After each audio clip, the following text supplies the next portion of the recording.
Selamat pagi, salam sehat selalu buat kita semuanya. Eh, Minggu ini adalah minggu ketiga eh, kita kuliah metodologi penelitian untuk kelas sistem informasi. Ya.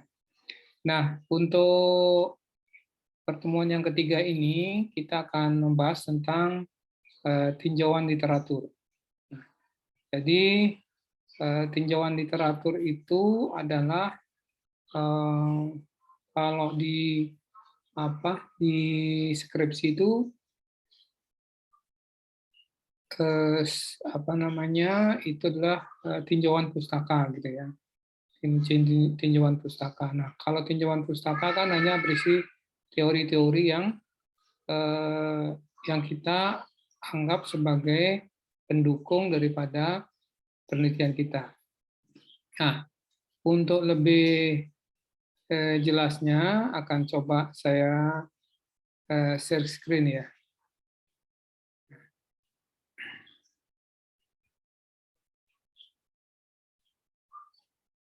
Nah, di tinjauan literatur ini ya, berisi tentang materinya atau berisi tentang langkah-langkah serta bagaimana melakukan suatu sitiran dan penulisan dalam daftar pustaka. Nah, sitiran itu kalau bahasa ilmiahnya itu adalah sitasi gitu ya. Nah, bagaimana melakukan suatu sitasi? Karena kenapa kemarin saya memberikan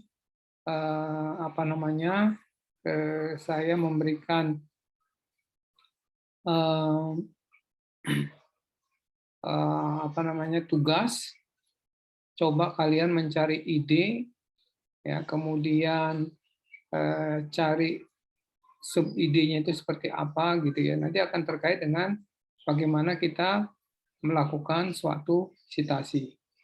Nah, di sini kompetensi yang diharapkan bahwa mahasiswa membuat sebuah tinjauan pustaka sederhana dan penulisan dalam daftar pustaka. Nah, di sini nanti akan merupakan lanjutan daripada tugas kalian.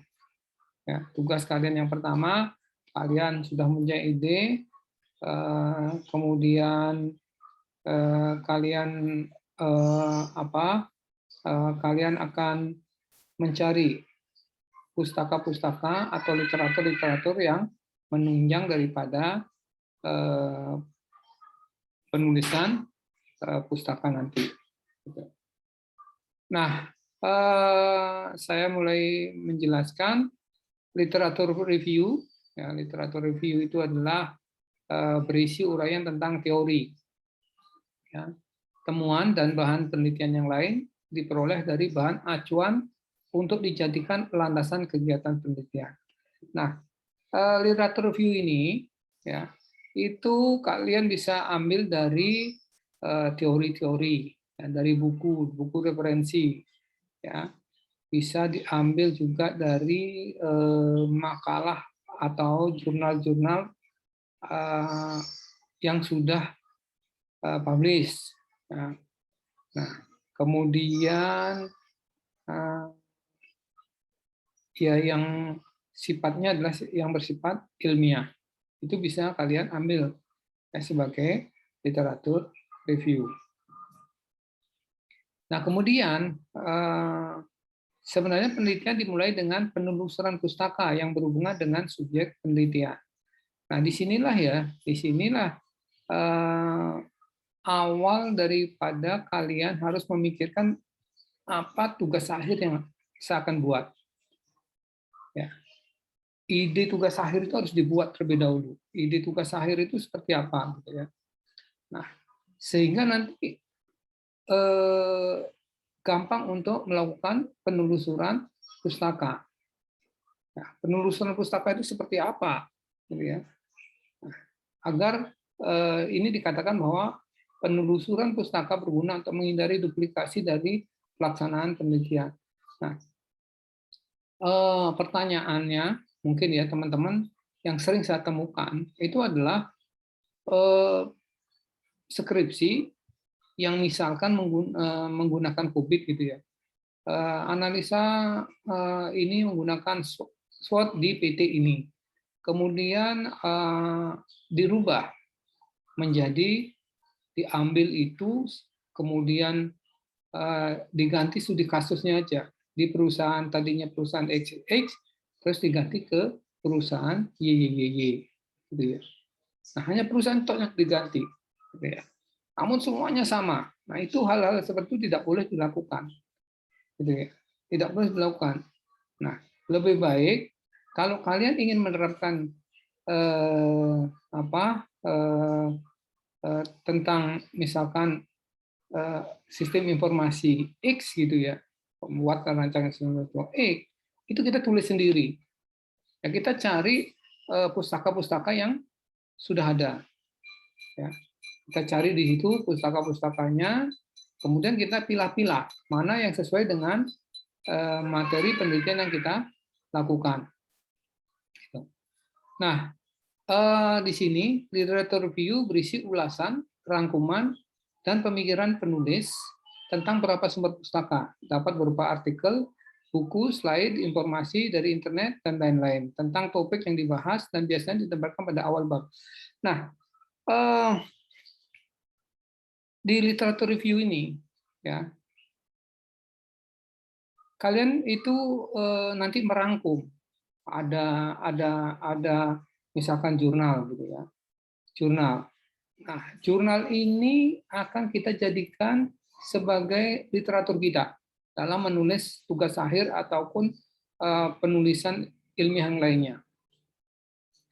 Nah, artinya bahwa literatur itu nanti literatur review ya, yang kita akan review itu isinya adalah ulasan, ya. Apa sih itu yang si X itu membahas tentang apa sih? Kemudian kita rangkum di situ, ya, dirangkum, ya. Nah, di situ juga nanti kita akan melihat, ya, kita rangkum, ya. Nah, kalau saya melihatnya, contoh begini, contoh, saya stop share dulu ya. Ya, ini sebagai contoh. Nah, ini sebagai contoh.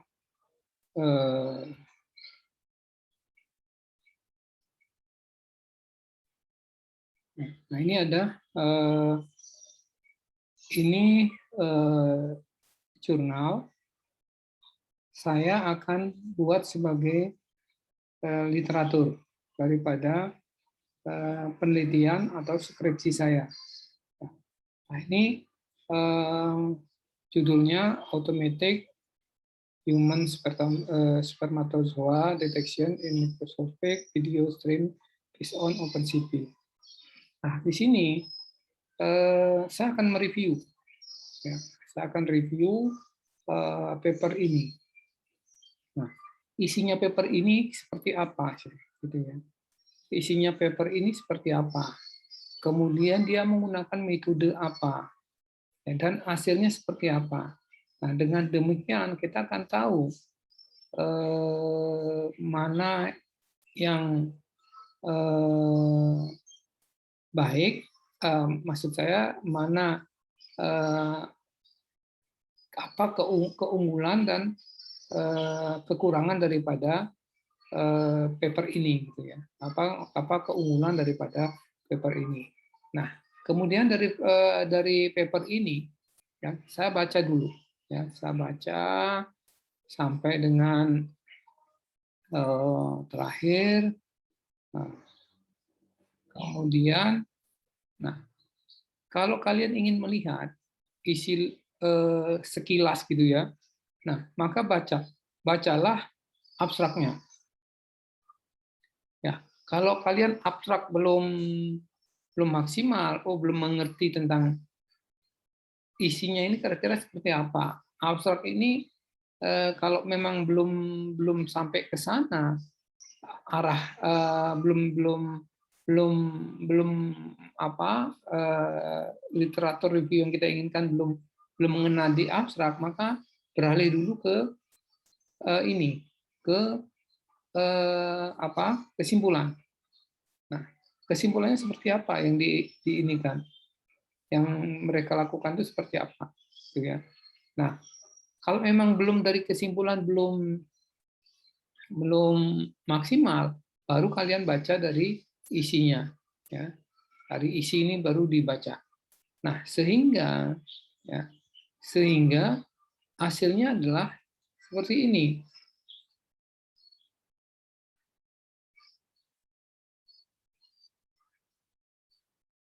Nah, di sini misalkan tadi judulnya apa ya?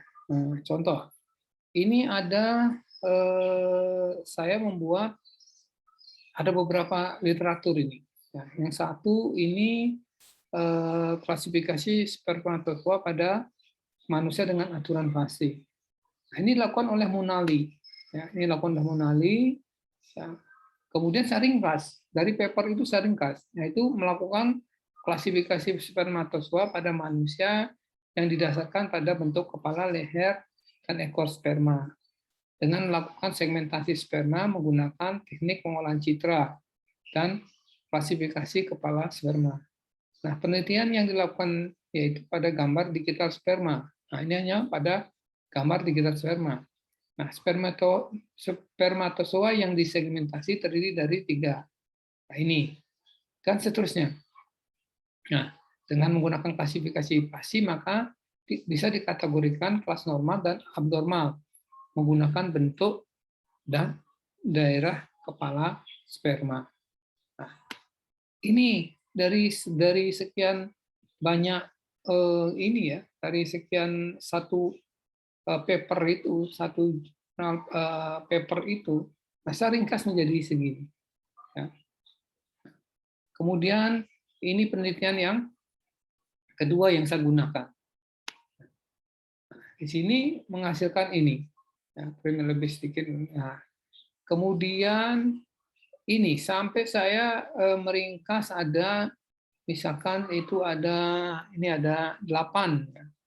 Nah, ini 8 penelitian yang 8 paper yang saya ringkas, gitu ya. Nah, sehingga dari ringkasan itu kita ringkas lagi, gitu ya, ringkas lagi.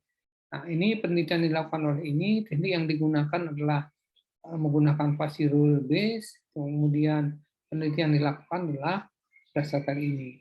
Kemudian Prianto, teknik yang digunakan adalah ini, kemudian mendeteksi dan menghitung jumlah sperma. Demikian juga seterusnya. Ya, sehingga kita tahu, oh ini yang dilakukan ini yang dilakukan ini dengan menggunakan ini. Nah, sehingga kita bisa memetakan. Gitu ya. Nah, bisa memetakan.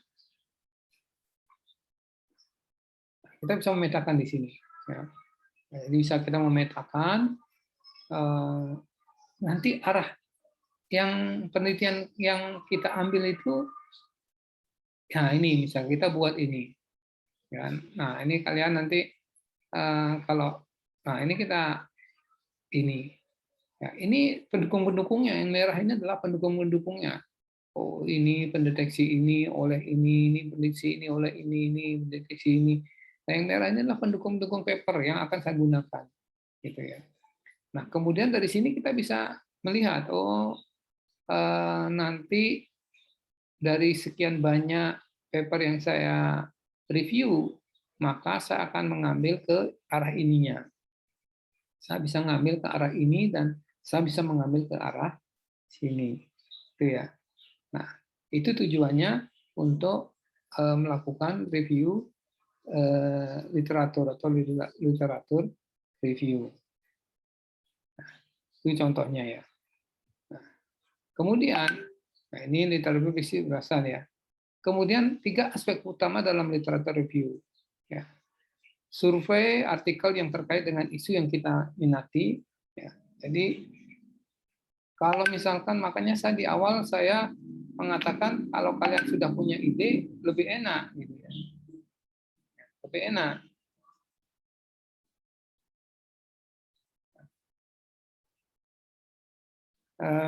lebih enak gitu ya. Jadi dalam review apa isu yang kita minati, jangan memilih apa literatur review yang di luar ide yang kita akan gunakan untuk penelitian.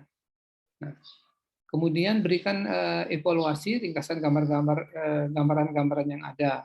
Nah, seperti saya tadi contohkan ya, mendapatkan masukan yang terkait dengan isu dari publikasi yang terbaru hingga publikasi terlama, sehingga kita bisa mendapatkan gambaran secara jelas. Nah, itu tadi ya, kalian melakukan literatur review itu sebaiknya itu mengambil dari beberapa paper-paper paper-paper yang 5 tahun ke bawah 5 tahun. Misalkan sekarang 2021, maka lebih baik kalian menggunakan paper, kalian review paper yang 2001 antara 2015 sampai dengan 2021. Nah, itu yang kalian bisa lihat di situ. Oh, yang ini menggunakan ini, menggunakan. Kalau di bawahnya pasti expired ya.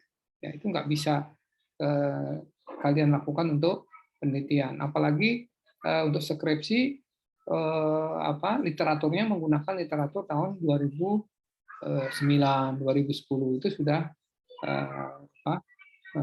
sudah expired gitu ya sebenarnya. Nah, kemudian berikut ini adalah hal terkait dengan literatur review. Ya, apa yang menjadi masalah? Ya, kenapa masalah itu penting untuk dipecahkan? Jadi di dalam melakukan literatur review ini yang harus kalian menjadi acuan gitu ya, menjadi acuan. Pertama, apa yang menjadi masalah dan kenapa masalah itu penting untuk dipecahkan? Ya. Misalkan tadi sperma, kenapa sih sperma itu penting ya? Karena sekarang hanya beberapa orang saja yang bisa membaca sperma secara manual, gitu ya. Nah, apakah masalah tersebut telah ditemukan? Sudah, ada beberapa yang melakukan penelitian yang serupa tentang sperma ini, gitu ya. Kemudian mulailah menetapkan permasalahan sesimpel sederhana kita bisa. Ya. Jadi jangan terlalu melebar gitu ya. Permasalahan misalkan kalau sperma itu bisa dilihat dari bentuknya, kemudian dari pergerakannya, dari lain sebagainya. Ya. Nah, kita ambil yang permasalahan yang paling simpel. Misalkan dari mengambil dalam bentuk gambar. Ya. Lebih gampang mengambil gambar daripada mengambil video misalnya. Kita coba dulu yang permasalahan yang paling simpel. Nah, kemudian apakah metodologi penelitian sudah dimulai? Ya. Kalau memang sudah dimulai, berarti ini ada penelitian yang pendahuluan, ada penelitian pendahuluan. Misalkan, oh saya sudah mencoba melakukan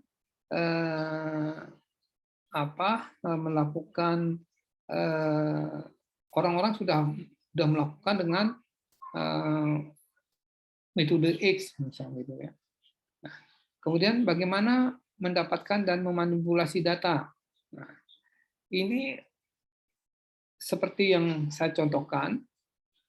Nah, sperma itu adalah video yang bergerak gitu ya. Video yang bergerak. Nah, bagaimana kita mendapatkan data itu? Bagaimana kita bisa memanipulasi data? Manipulasi itu bukan ini ya. Nah, sebagai contoh misalkan, bagaimana kita bisa kalau kita belum punya mau mencoba terlebih dahulu. Kalau misalkan ada sperma, itu harus sperma, video sperma yang sudah yang nyata, yang real gitu. Itu bisa diganti dulu dengan memanipulasi data dengan membuat membuat data-data yang berupa gambar sperma, kemudian sperma itu digerakkan. Nah, itu namanya memanipulasi data untuk tujuan awal daripada penelitian. Nah, sudahkah data yang dimanipulasi tersebut diinterpretasikan? Nah, ini harus ini juga harus harus dilihat dulu. Nah, apakah sudah diinterpretasikan atau belum? Nah, kalau memang sudah manipulasi kemudian jadi ini, ya harus apa namanya, harus diinterpretasikan dulu.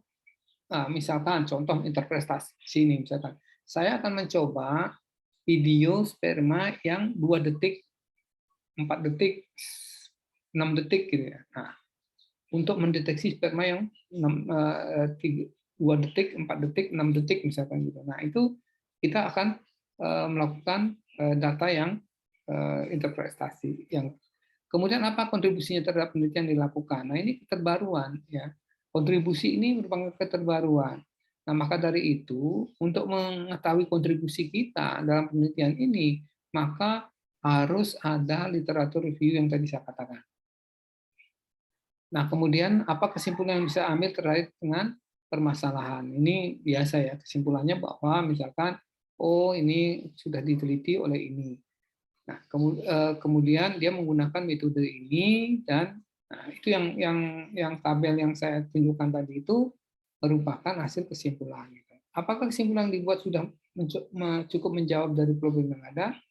Nah, kalau memang sudah cukup, ya sudah, itu adalah literatur review yang kalian gunakan yang pertama. Kemudian kita cari lagi, bandingkan dengan literatur review yang lainnya. Seperti itu. Nah, kemudian ya, saya lanjutkan. Nah, mengapa kita perlu melakukan literatur review? Jadi menempatkan posisi pekerjaan kita pada posisi relatifnya. Jadi tidak melebar gitu ya. Nah, kemudian menggambarkan keterhubungan antara satu penelitian dengan penelitian yang lain yang terkait dengan point of interest kita. Jadi tadi sudah saya jelaskan, pada intinya adalah melakukan literatur review itu adalah untuk mencari hubungan satu paper dengan paper yang lainnya ya. Jadi satu penelitian dengan penelitian yang lainnya. Kemudian mengidentifikasi cara lain untuk menginterpretasikan dan cari gap kesenjangan untuk dikumpulkan di fish analysis. Nah, jadi di sini nanti akan kalian bisa mencari kontribusi yang tadi saya katakan itu, ya, keterbaruan daripada penelitian yang kalian lakukan. Nah, kemudian di antara penelitian sebelumnya atau kontras, pertentangkan. Jadi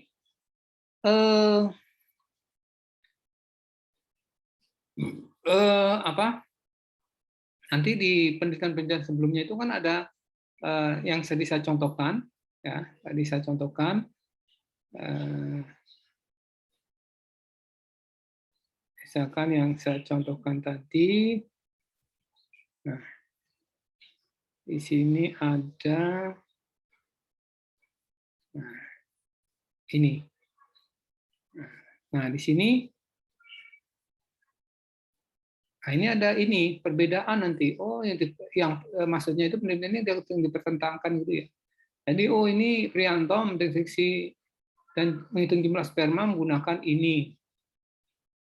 Sedangkan kalau ini menggunakan metode ini, nah inilah yang akan menjadi kontribusi pada penelitian kalian gitu ya. Nah, kemudian menjadi poin untuk review literatur, ini menjadi dasar kita untuk penelitian berikutnya. Dengan menggambarkan fisik of cell, fisik of cell orang akan menggambarkan signifikan of the problem. Jadi ya kembali lagi ya bahwa kita bisa menggambarkan problem-problem yang diteliti oleh orang lain. Nah, di dalam tugas nanti, ya, kalian mencari satu buah paper, ya, dan kalian harus review paper itu isinya apa sih, gitu ya. Nah, itu terkait dengan sistem informasi ya. Sebaiknya terkait dengan materi yang ingin kalian gunakan untuk tugas akhir. Nah, jadi nanti di dalam literatur review itu kalian menggambarkan subjek penelitian, isu atau teori secara objektif dari literatur review. Kemudian divisi dari literatur review dimasukkan dalam kategori. Contoh mendukung posisi relatif dan alternatif. Nah, menjelaskan bagaimana dari setiap literatur review kesamaan dan bagaimana variasinya dari yang lain. Membuat kesimpulan dari setiap bagian, memberikan masukan dari berbagai argumen untuk memahami dan mengembangkan di area penelitian. Nah, ini sebagai tugas kalian nanti untuk mereview salah satu literatur.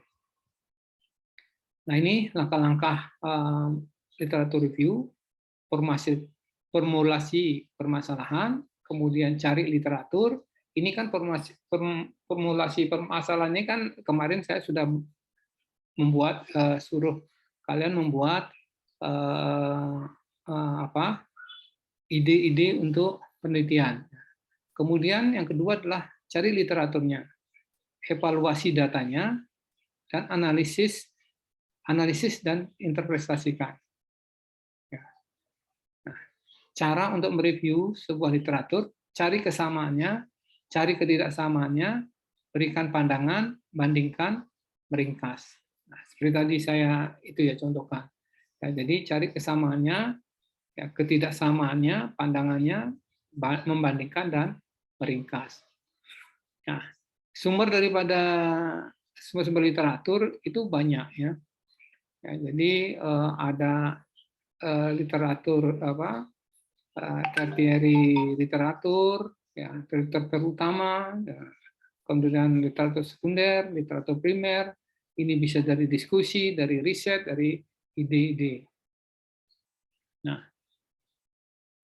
kemudian nanti bagaimana melakukan suatu sitasi, ya, melakukan suatu kutipan. Ini nanti saya akan langsung praktekkan menggunakan software ya.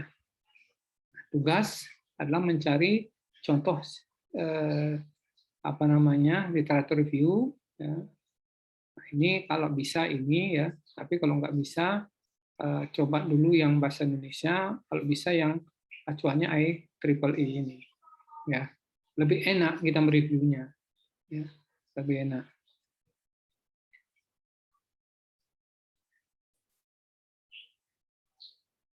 Nah, ini nanti penyitirannya seperti apa, nanti kan saya jelaskan lebih lanjut. Ya. Nah, saya kira itu yang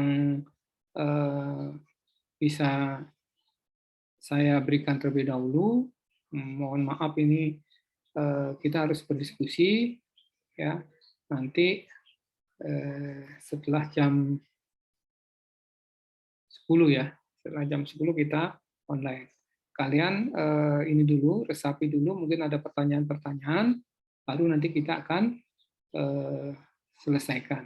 Itu penjelasan singkat saya, kemudian nanti kalian akan kita online nanti kira-kira jam 10 atau jam 10.30 gitu ya, kita akan berdiskusi. Kalian ingin seperti apa, gitu ya? Pertanyaan-pertanyaan mungkin ada, silakan nanti. Ya, saya kira itu dulu. Ini video saya buat untuk kalian bisa resapi dulu, camkan dulu. Nanti ada pertanyaan, silakan ajukan ke saya. Oke, kira itu. Terima kasih. Selamat siang, salam sehat selalu.